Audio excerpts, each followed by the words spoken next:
Hello student, ये आपके लिए एक नया क्वेश्चन है जो जनवरी मेंस 2025 में पूछा गया है।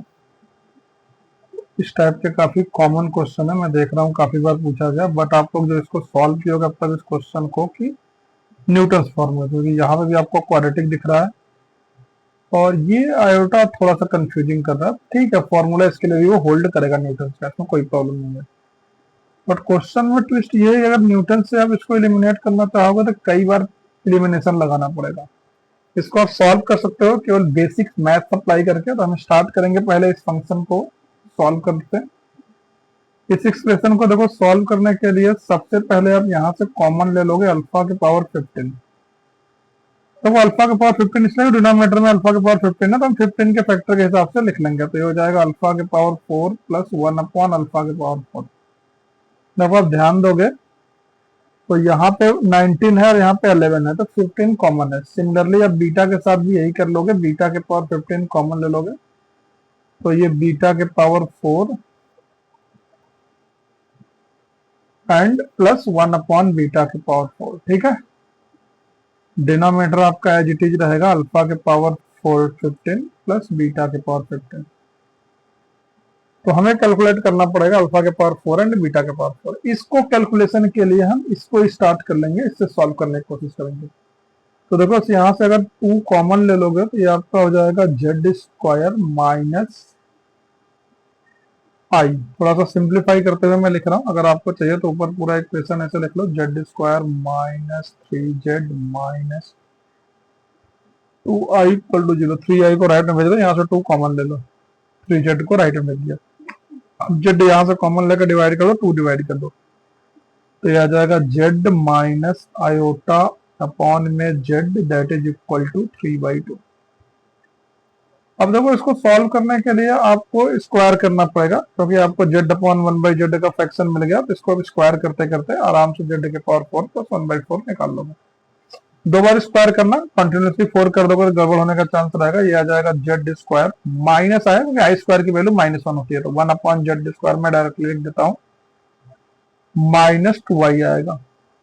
राइट हैंड साइड का स्क्वायर कर दोगे सीधे 9/4 आ जाएगा। इसको फिर से पहले एक बार रीअरेंज कर लो, z square plus 1 upon z square that is equal to 9/4 plus 2i। ठीक है, अगेन अब इसको स्क्वायर कर दो एक बार और,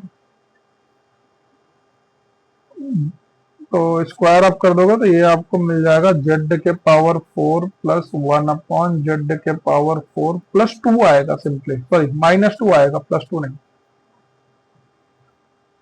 उसके बाद आप राइट हैंड साइड की बात करोगे तो ये आपका आ जाएगा 81/16 -4 प्लस 9i। देखो ये बेसिक मैथमेटिक्स आप कैसे भी करके सॉल्व कर लो। तो फर्दर इसको सिंप्लीफाई करोगे तो ये आपका आएगा जेड के पावर 4 प्लस 1 अपॉन जेड के power 4 that is equal to 81/16 -2 plus 9i। थोड़ा सा और सिंप्लीफाई कर लोगे तो ये आपका आ जाता है 49/16 प्लस 9i। ठीक है, अब देखो ये वैल्यू को हम थोड़ी देर के लिए अगर कोई कांस्टेंट मान लेते हैं, कोई अलग कॉम्प्लेक्स नंबर मान लेते हैं z1। ठीक है, ये हमने लेट किया है।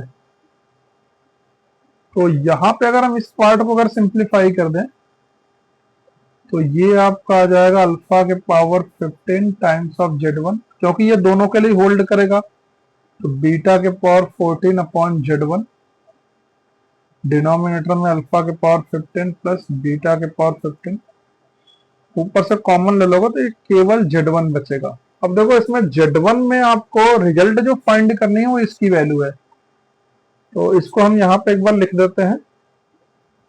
ये देखो वैल्यू है जो आपको फाइंड करनी है। कैलकुलेशन सब अलग अलग है, ये आप अलग सॉल्व करोगे, ऊपर का आप अलग सॉल्व करोगे, ये थर्ड पार्ट है इसका। तो ये कुछ आपका z1 आ गया, तो 16 times of real part of z1 plus imaginary part of z1। देखो ये आपको इजीली कैलकुलेट कर लोगे, 16 इंटू z1 का रियल पार्ट आपका है 49/16, इमेजिनरी पार्ट है 9, तो ये 16 कट जाएगा, फाइनल आंसर आ जाएगा 441। सीधे आप देखोगे तो ऑप्शन डी है। कैलकुलेशन एकदम देखो सिंपल हो गया। आप अगर इसको थोड़े से बेसिक मैथ से अप्लाई करके सॉल्व करोगे, एग्जाम में क्वेश्चन नो डाउट टफ की लिस्ट में था और एडवांस लेवल का भी क्वेश्चन था ये। आप ध्यान दोगे और चीजों को अच्छे से सॉल्व करोगे तो ये मेंस वाले भी क्वेश्चन आप सॉल्व कर सकते हो। कुछ क्वेश्चन मेंस के एग्जाम में एडवांस लेवल के आ रहे हैं, तो आप ऐसे क्वेश्चन की प्रैक्टिस करो। मिलते हैं नेक्स्ट वीडियो में। Thank you.